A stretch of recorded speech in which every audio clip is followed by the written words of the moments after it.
Hello, my amazing children. We are back with Hudson Taylor, deep in the heart of China. And this book is by Janet and Geoff Binge. We are on chapter 6. A Dead Man in London. Taylor, how would you like to be my apprentice? Dr. Hardy asked after Hudson had been his assistant in Hull for about a year. Hudson's mouth dropped open. He stopped mixing the medicine that he was preparing and turned to the doctor with a questioning look. You heard me right, said the doctor. I want you to become my apprentice. It will be 5 years of hard study for you, but I know you can do it. You have what it takes to be a good doctor. Thank you, sir, replied Hudson, stunned by the offer. It's a great honor to be asked. I'll have to pray about it before I give you an answer. Dr. Hardy nodded. He expected no less. He knew Hudson prayed about everything. It was such a tempting offer. Hudson liked the idea of being a real doctor rather than a doctor's assistant. But the more he thought and he prayed about it, the more convinced he became that he should reject the offer. While he could see the advantage of being a qualified doctor, he also recognized that inside of him was a burning desire to be in China as soon as he could. Yes, he needed more medical training before he left, but he thought he could get that training faster by going to London. So he decided to turn down Dr. Hardy's offer and resign as his assistant.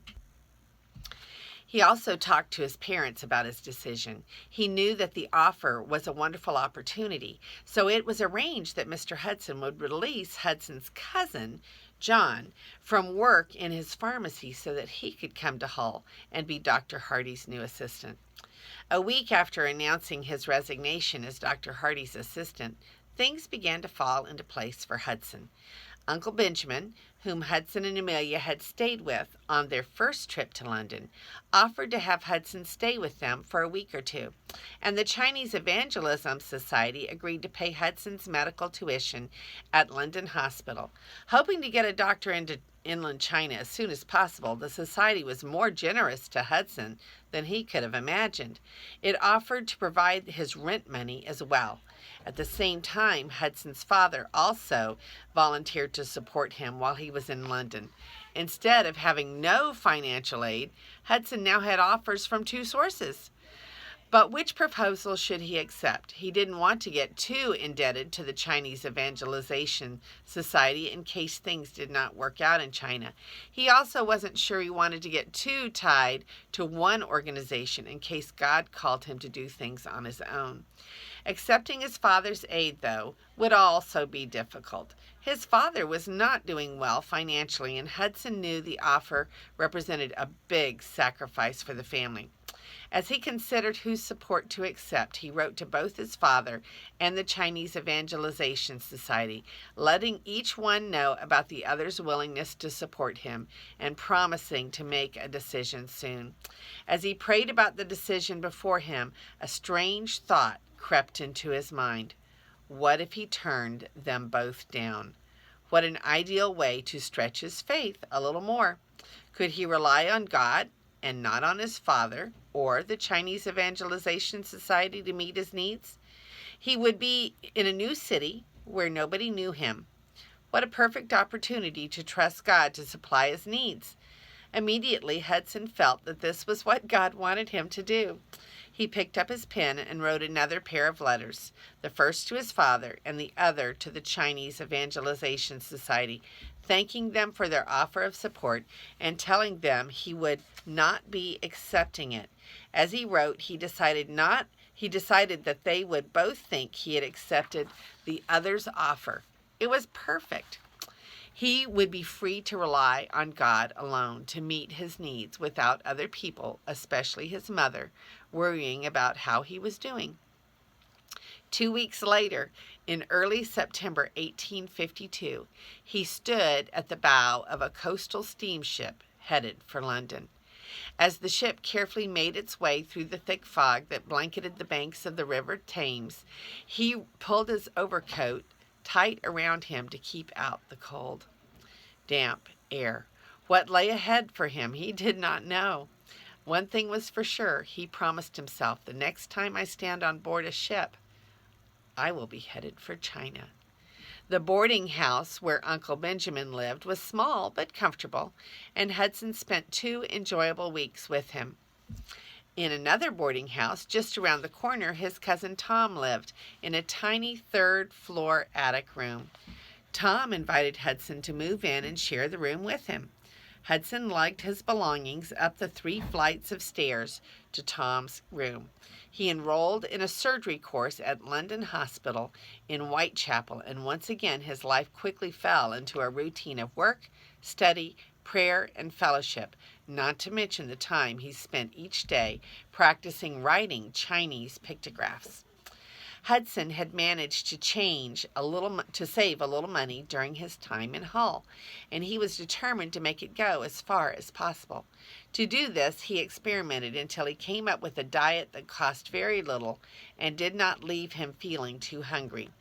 On the walk home from London Hospital, he would stop at a bakery and buy a 2-penny loaf of brown bread. He would have the baker cut the loaf in half. 1/2 of the loaf was his dinner, and the other half would be his breakfast. Of course, he could have cut the loaf in half himself, but he asked the baker to do it because he thought his hunger might tempt him to cut too large a half for dinner, leaving too small a piece to satisfy his hunger at breakfast. On the way to the hospital in the morning, he would stop at a fruit stand and buy 2 apples for his lunch. When he was thirsty, he drank water. By eating only apples and bread and drinking water, Hudson was able to live on 3 pennies a day, plus what he paid his cousin for half the rent on the attic room. To save himself even more money, Hudson walked everywhere he needed to go. He walked 4 miles to the hospital in Whitechapel and back each day. He walked to church on Sunday. He also walked a 4-mile round trip to the shipping office once a month. He went to the shipping office as a favor for Mrs. Finch, his former landlady in Hull. Mrs. Finch's husband was a ship's officer for a shipping line that operated out of London. Half of his wages were kept at the office for Mrs. Finch to collect. Normally, Mrs. Finch had the money sent up to her in Hull, but there was a charge for this service. So she had asked Hudson if he would go into the shipping office for her once a month to collect her husband's wages and send them to her. This way, she would save having to pay the service charge. Mrs. Finch had been good to Hudson in Hull, and he knew she needed all the money she could get, so he was happy to do the favor for her. Hudson had been in London about 3 months when he got a letter from Mrs. Finch saying she needed the money from her husband's wages right away because she was about to fall behind in her rent. Hudson was very busy with his studies right then and did not think he could spare the time to walk to the shipping office to collect the money. Without giving it much thought, he decided to send Mrs. Finch the last of his own money. He would go later in the week and collect her husband's wages and pay himself from that. This way, they would both be happy. Mrs. Finch would quickly get the money she desperately needed, and Hudson would not have to give up a half a day of study to get it for her. There was just one problem with this solution, however. When Hudson finally went to the shipping office to get Mr. Finch's wages, he got some bad news. Mr. Finch, it seemed, had abandoned his ship and headed for a gold rush. Since Mr. Finch was no longer on board ship, there were no wages to collect. Hudson was stunned. He explained to the clerk in the shipping office how he had just sent Mrs. Finch the last of his money and now had no way of being repaid. The clerk was sympathetic. He even apologized for Mr. Finch's behavior, but he pointed out to Hudson that men deserted their ships and their families every day, and there was nothing that could be done about it. It took a few moments for the seriousness of the situation to settle in on Hudson. He had only a few pennies left, and not only was he not going to be repaid for the money he had already sent to Mrs. Finch, she was not going to get any more money from her husband to pay her rent and take care of her children. Hudson left the office and began to walk home. It would have been normal to be depressed by such news, but as he walked on, he found himself getting happier and happier. When he had arrived in London, his intention was to trust God to provide all of his needs. but he'd always had the money he had saved at Hull to get by on. Hudson's money would have eventually run out, leaving him no other option but to rely on God. Mr. Finch and his gold-digging ambitions had only brought that day about sooner. By the time Hudson climbed the stairs to his attic room, he was excited about what would happen next. How would God meet his needs? That night, Hudson continued with his studies. He had to stop for a few minutes to make himself a new notebook. It was cheaper for him to make his own notebook than buy a ready-made one from the store. To make the notebook, he took a stack of blank notebook paper, and he hand sewed it together. Just as he was finishing the last stitch, the needle jerked through the paper and pricked him in the finger. There was no blood, and a minute later Hudson had forgotten all about the prick. That was until the next day. It was noon, and Hudson was sitting in a lecture when he began to feel sick. The room started to swirl about him, and he could no longer concentrate on what the lecturer was saying. Hudson stumbled outside into the fresh air and had a drink of water.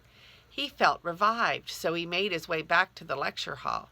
He thought he must have overexerted himself the day before by walking to the shipping office and staying up late to study.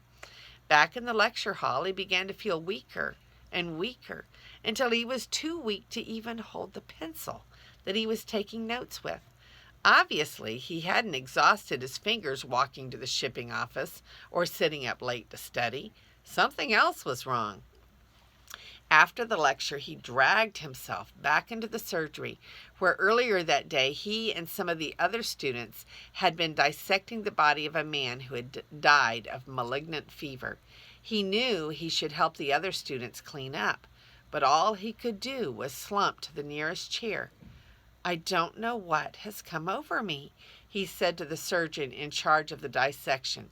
Then he described his symptoms. The surgeon went pale. He cleared his throat several times before finally speaking. "What has happened to you is clear enough. You must have cut yourself while dissecting the body and infected yourself with the malignant fever." Hudson shook his head. "That's not possible. I would know if I cut myself with a scalpel, and I'm sure I didn't. Here, look at my hands." As Hudson raised his hands for the surgeon to inspect, a thought crossed his mind. "It couldn't be a pinprick I gave myself while sewing a book together last night, could it?" The surgeon thought for a moment. "It doesn't take a large opening to let in an infection." He reached forward and put his hand on Hudson's shoulder. Then, lowering his voice and looking straight into Hudson's blue eyes, he said, "You must get a coach home as quickly as you can and get your affairs in order, for you are a dead man." Hudson couldn't believe what he'd just heard. It wasn't that he doubted the surgeon's diagnosis or that he thought people survived malignant fever. They normally didn't. What Hudson couldn't believe was that he wouldn't make it to China after all. "I am not afraid to die," he said, looking straight at the surgeon. "In fact, I look forward to meeting my Maker. But unless I am very much mistaken, I cannot die because God has called me to China, and I have not yet been there. I may get very sick, but I doubt that I shall die." The surgeon was surprised. "This is a fine time for you to argue with me as to why you shouldn't die," he said.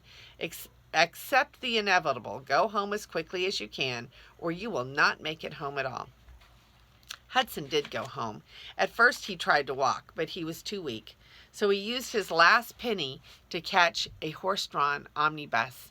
As it rattled along the uneven cobblestone streets, Hudson had to concentrate hard to stay awake. If he fell asleep, he might go right past his stop. Eventually, the omnibus came to a stop near the boarding house, where Hudson practically fell out of the vehicle. The maid met him at the door, and he asked her to get him some hot water. He began climbing up the 3 flights of stairs that led to his room, but he was crawling by the time he got to the top. He had just enough strength left to reach up and turn the doorknob. He crawled into the room, and the maid soon followed with a bowl of hot water, which she set down on the floor beside him. Hudson put his hand into the basin of water, After soaking it a minute or two, he took a scalpel from his jacket pocket, clamped his teeth together, and before he could change his mind, sliced the scalpel into the finger he'd pricked the night before. Searing pain shot up his arm. He dropped the scalpel and began squeezing the wound he'd made on his finger as hard as he could, hoping to squeeze out all of the malignant fever. Blood spurted out, and as it did so, Hudson's grip loosened, and he slumped backwards and faded from consciousness. The next thing Hudson knew, he was being dragged into his bed and shaken awake by Uncle Benjamin. As Hudson regained consciousness, Uncle Benjamin told him he'd sent for his own doctor, and soon one of the best doctors in London was standing beside the bed. He examined Hudson from head to toe and confirmed the malignant fever diagnosis. The doctor had one word of hope to offer Hudson. If you have been living moderately and not drinking beer late into the night, you might pull through. If you have been drinking and partying, I don't see any hope for you, he said. Hudson would have laughed if his ribs didn't ache so badly.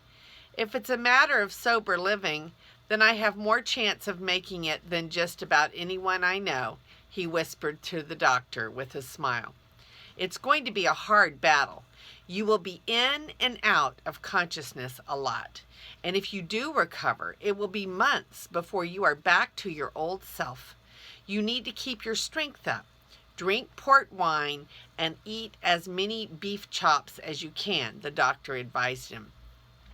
Hudson tried to concentrate, but the doctor's words faded away as he lost consciousness. He spent several days drifting in and out of consciousness. Uncle Benjamin and Tom took turns looking after him and feeding him the wine and chops the doctor had ordered. Each day, the doctor came by to give him quinine to help fight the fever. Hudson was in this zone between life and death for many days. Finally, he seemed to turn a corner and began to get better. Before long, he was sitting up in bed receiving visitors. On one visit, a fellow student told him how two students from a neighboring hospital had both accidentally cut themselves during the dissection of a dead body. Both of them had died. Hudson shuddered. God had truly spared his life so that he could go to China. It was only a few days later that Hudson felt well enough to walk downstairs. Tom helped him, and slowly they made their way down to the parlor. Hudson slumped onto the sofa, exhausted from the effort. But how good it felt to be out of his bedroom. When the doctor arrived to check on him, he was amazed to find Hudson downstairs in the parlor. The doctor worried about how he would make it back up the stairs again. After checking his patient over and asking a few questions, he suggested that Hudson go to the country as soon as his health would allow. The fresh air and wholesome food would do him good. Hudson thought about the doctor's advice for a while. It would be good to go home. For once, the thought of his mother fussing over him seemed wonderful. But there was the matter of money. He didn't have enough for the train trip back to Barnsley. And if he did get any money, it would surely have to go towards paying the doctor for all of his care. Alone in the parlor, Hudson began to pray about his situation.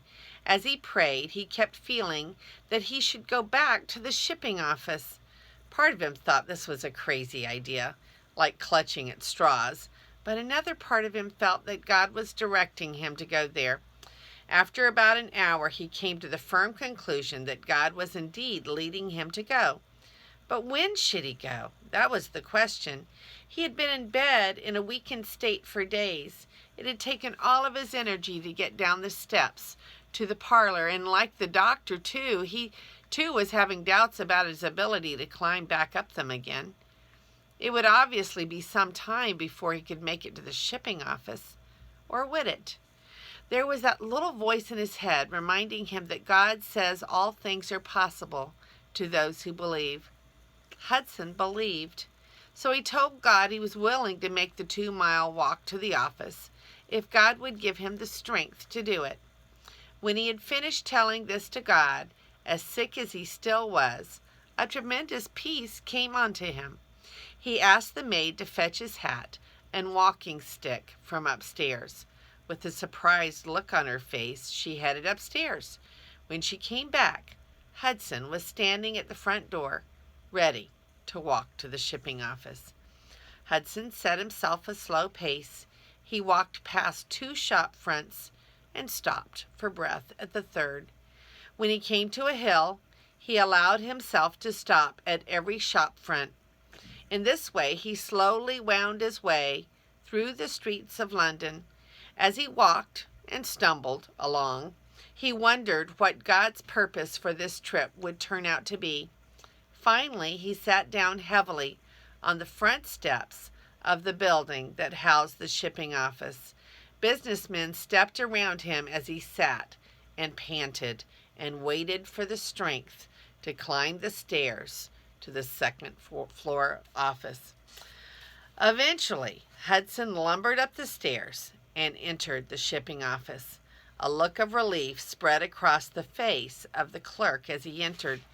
"I'm so glad to see you again, sir," he said as Hudson flopped into the nearest chair.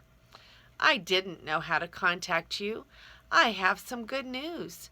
There were 2 Mr. Finches on the same boat, and it was the other one, not your Mr. Finch, that ran off to the gold fields. It was all a mix-up, and I am very sorry. Here is the money we owe you." He handed Hudson an envelope filled with money.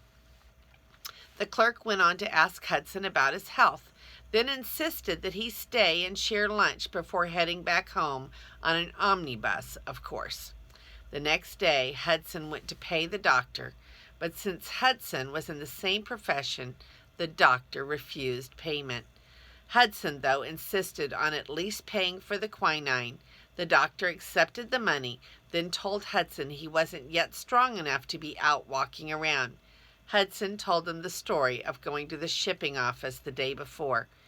"Impossible," interrupted the doctor. "Why, I left you lying in the parlor more like a ghost than a man." Hudson had to assure the doctor over and over that with God's help, he really had walked all the way. By the time he left the surgery, the doctor was nearly in tears. "I would give all the world to have a faith like yours," he said, shaking Hudson's hand. "You can. It's free for the asking," Hudson replied as he turned to leave. There was just enough money left after paying the doctor for Hudson to buy a train ticket to Barnsley and some good food to eat on the way, and to hire a wagon to take him right to his parents' home when he got there. God, it seemed, had everything under control after all. And we know that God does always have everything under control. And there are no pictures in this book, but isn't it exciting? Okay, so he was at death's door, and 2 friends that were in the same medical school died while he was sick after also pricking themselves. So God had a plan for Mr. Hudson Taylor. This is Grandma Carla, and I love you.